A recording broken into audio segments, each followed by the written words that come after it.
Hey there, cats and kitties. I am the Blues Man, Johnny Blues, and with this video, I'll be discussing my thoughts on episode 9 of the anime series Sakurada Reset. And I can kind of see how you might be left feeling like not a whole hell of a lot was accomplished or achieved by the end of this episode. But for me, what largely kept me attuned to it was the just tantamount characterization. There was a lot of depth of characterization, taking us back to 2 years ago, just after the death of Sumire, in seeing just how divisive her death was between Kei and Haruki, respectively, especially where it pertains to the usage of that reset ability. This was something that became very reluctant on Kei's part, and he spent a lot of this episode in that time 2 years ago mulling over the ramifications of that ability. He's kind of under the suspicion that perchance the usage of that reset ability is what led to Sumire's death. He feels somewhat responsible, and he's very much having to try to mull that over and align for himself that there are going to be potentially consequences in the usage of this reset ability. And this is something that I actually touched upon, going back to, if not the episode 1 discussion video I put up, but episode 2, somewhere in there I touched upon it for the first time, and I talked about it subsequently a few times, that there is going to be an exchange rate of some type. I kind of equated it to the anime Full Metal Alchemist, where in doing the alchemy, say, for example, you want to bring somebody back to life, you're going to lose someone's life for it. You know, if not necessarily closely related to you, somewhere out there, there would be ramifications far and wide reaching that would poorly affect someone somewhere. And part of my speculation at the time was to say, well, could these more poorly affected souls, people who are poorly affected because of the reset ability, could they become the antagonists who would be figuring out that the root cause was the reset ability and would come after Kei and Haruki at some point down the line? While that remains to be seen, arguably so, there have been hints and whispers along those lines.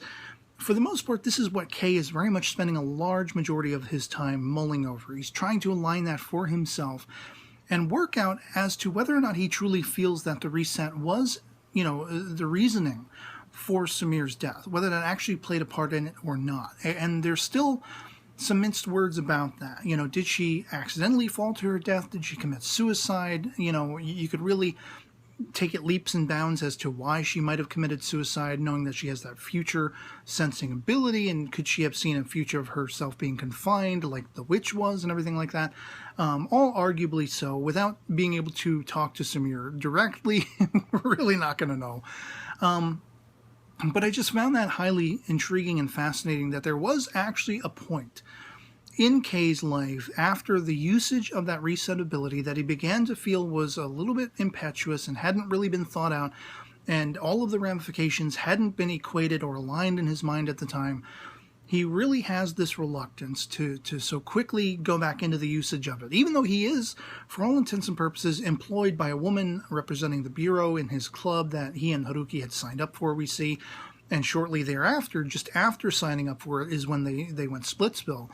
Even though he's been charged with this needing to use the reset ability for the purposes of a young boy who has a burgeoning ability of his own that he can't understand as yet or control, and may or may not harm a female friend of his and everything like that, he's still not fast to the uptake. He's still not going to jump right into it. He still has to work things out for himself. And sort of conversely to that, we have Haruki, who is just an odd character. She is such a strange girl, being that much more heavily sort of robotic or android-esque as she was when we began the series, because it is, we're going back those 2 years. It's much closer to that version of her that we were first debuted to in the first episode. And it's just odd to hear her describing, it must be that thing called feelings. Like, feelings and emotions are an alien concept to her. It's kind of gobsmacking, But from her point of view, she has that, she's worked it out in her own mind that this is how Kei must be feeling. He must be feeling somehow, in some way, responsible for Sumire's death. And she's utmost fearing that the blame will fall to her, that he will seek to blame her because the reset ability is in fact her ability. And she's highly fearful of that. Whether you say there's an attraction between them, whether there's a romantic interest, whether there's just the interest of doing the righteous for the sake of it, changing things for the positive and for the better and such like that, She really doesn't want to be brought about to that effect that Kay might hate her and disdain her, because it is her root ability that caused Samir's death, which he is still very much depressed about. And he doesn't want to be around her because he doesn't want her to feel that way as well. You know, he knows as long as he is sad and you know, overtaken with this grief, she too will be so motivated to feel that way. And that's one aspect of her mentality, but it's also, you know, you could arguably speculate, is there a manner of her not wanting to feel the blame for herself as well? You know, she can't subconsciously bring about the reset ability of her own accord. She kind of needs to subsist on the usage of that through the orders or you know, the commands of Kay. And you could arguably say this is because she respects him and considers him to be the more righteous of the two of them, and that any time he might see fit to you know, initiate a reset, there has to be a good solid reason for it. You know, he's worked it out. He's done that whole mental gymnastic game of figuring out what the ramifications will be, and he's worked out for himself that, you know, there's a just cause to apply it, even if there are negative ramifications that they might not, you know, immediately see thereafter. She doesn't feel that she is adequate enough to the task of working out all the ramifications, of working out the scenarios, of having that memory check ability that Kay does, to know far and wide what those ramifications might be, how those things might affect in the use of the reset ability. And she can't have that weight of the world on her shoulders, singularly so. As long as she's working with him, she feels like she's okay to do it, you know. So really, by the end of the episode, there is some minced words between them regarding the usage of it, because we see in Born in Kay is now a new through line, an impetus, a driving force that will be his driving force from then on. For those 2 years hence, every episode we've seen that has been more in the current timeline, you know, the present day, in observing his character, you can kind of see hints and whispers of this. His driving force, his newly aligned driving force, is the saving of Samir's life in some fashion. We see him those 2 years ago on the phone with someone at the Bureau asking, could they, if they so chose, find a manner through which to bring Samir back, to save her life? They can't answer that question. Are there ability users, people with abilities, that could be used for that purpose? They can't answer that question. So we see that this is now the driving impulse for Kay, that his every decision is always going to be affected by, you know, in meeting and encountering new ability users, in trying to bring the more righteous equation out of it, save the day, what have you.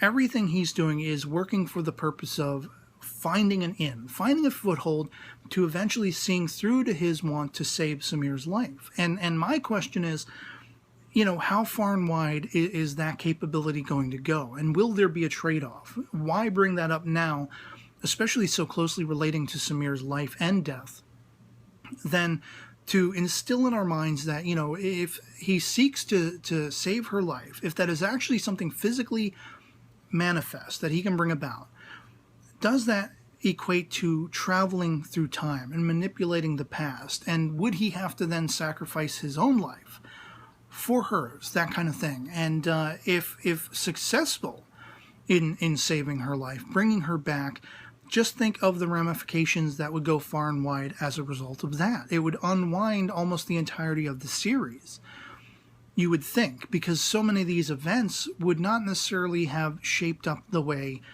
they did, with her still in play, with her still involved in the story, even though they seek to try to dumb that down a little bit in the dialogue, that, you know, the reset ability and the consequences of it, you know, it only has such a far-reaching gamut. There are limitations to it.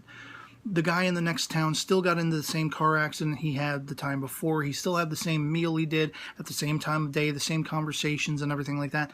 They're trying to instill in us that even if Samir is somehow saved, perchance that'll be an excuse to not unwind everything we've seen throughout the course of the series, his interactions with Marase, his interactions with the cat girl and everything like that, that all of this would still have somehow worked out the same way, even if Samir is brought back. And I think if that is the case by the end, if they somehow successfully revive Samir and nothing is affected, if all of the events throughout the course of the series have remained the same, that's kind of lazy writing, you know, because her death, her life, her involvement would have had ramifications, would have had lasting effects. So things would not shape up exactly the way they had with her absence as they would with her being involved. And it remains to be seen how exactly that's going to go. We get a tip of the hat to the next episode in the PV that it looks to be the photograph of her is going to be one through line through which he'll communicate with her, but it's hard to really understand whether or not they'll spell the more wider range of perchance aligning abilities and finding ability users who might be able to tap into the timeline and restructure it, or even bring about a traveling through time. And really, one of the more standout aspects to this episode, beyond all of that, only sort of cursorily relating to any of that, Samir dying and everything like that, is when Kay goes to that bridge where she died. Whether by her own hand, whether by accident, or by someone else's hand, remains to be seen. And he meets this woman, Sasane, who, her ability is to apparently build walls. And don't let Trump know. She can build fences and walls and everything like that. Put a hole in the moon, apparently, she says she believes she can accomplish if she so desired to. Somewhat of a strange character, but I really love her character because of her compassion. She sees Kay, and she knows the story of the girl who died here, and she sees his wanderlust in his eyes of wishing something, taking in the beauty, the awe, and the spectacle of the moment. It's almost as though he could forgo the rest of his life just for that loss. I don't think necessarily that's entirely what he's feeling, but I think there is some part of that, that he is being impacted by to be in those surroundings. More so mulling over that he wishes he could have brought Samir back or somehow avoided her death. And I love how she comes over and, in thinking he could be potentially suicidal, offers him a Kit Kat, offers him a couple animal cracker cookie type things, koala something or other, because her rationale is, and it's a really, sturdy rationale. If someone is feeling that poorly, if someone is feeling that depressed, potentially suicidal, you give them something that'll make them feel better. You give them a sweet that'll get their endorphins rolling or something like that. You get them something that will anchor them back to the physical, living, breathing world. And for that compassion, for that reaching out to him and being there for him in that frame of reference, frame of mind, seeking to try to make him feel better, seeking to dial him back if in fact he were considering taking a plunge off of that bridge, just made her a standout character to me, made that whole exchange a standout moment, a very compassionate and meaningful, emotional moment, especially for someone like myself who has been a couple of times in my life very close to making that sort of decision. There have been a few times in my life where I've been suicidal, and thankfully through my sis being in my life and that being primarily the reason that drew me back from the edge, as well as just all the good things you have in life, watching anime, watching movies, your favorite pizza, whatever, like all that kind of stuff. There's so much to live for. All the little things are there to keep you going. And by offering him a piece of candy, just being there for him, outreaching her arm, even not being certain that was in fact how he was feeling, it meant the world to me, that whole sequence, that whole exchange. And I don't know if we're going to actually see Sasane again. When they introduce these characters, you're never quite sure, are we going to see them again? Are they going to play a more significant role in the story or not? Hopefully we will see her again, and hopefully we'll learn more about her and her wall building ability and all this stuff, or fence building ability in any case. I really was immediately attracted to her character for that compassion she showed to Kay. And again, by the end, all of this stuff was part and parcel to his finally resigning himself to the fact that, yes, we're going to use these reset abilities. We're going to continue the doing so of that, no matter sort of what the ramifications might be, because the righteousness of that, the good born out of that, is much more tantamount than any negativity, at least in the moment. And I am somewhat fearful that negativity could rear its ugly head at some point in the future. That, some unseen force of antagonists or a single antagonist might be poorly affected and might seek retribution. Whether from within the Bureau or not remains to be seen. But, yeah, so I mean, the characterization, the depth of character in this episode might have been boring to some, might have been a lack of achievement or accomplishment to some. I thought it was at least an engaging watch for finally coming to the realization that these are things Kei and Haruki had mulled over and had thought about and had to resign for themselves before being able to proceed any further after the death of Sumire. You know, this is something they really needed to check for themselves, and I'm glad to see that they actually did. And as well as I say, that great meaningful, interaction between Kei and Sasane, this new character who is so compassionate and so reaching out to him for fear of his being, suicidal, wanting to end his own life for his failure, in a sense. That really made the tide turn for this episode for me and made it that much more investing. So, yeah, otherwise I'd love to hear from you guys in the comments below. If you ended up watching this episode, if, you loved it, hated it, if you agree with me, if you don't, if you found it to be a boring affair, anything goes in the comments below. Just love having that conversation. And otherwise, that'll be pretty much it for me on this. Hope this video finds you well. And I'll catch you all later. Peace.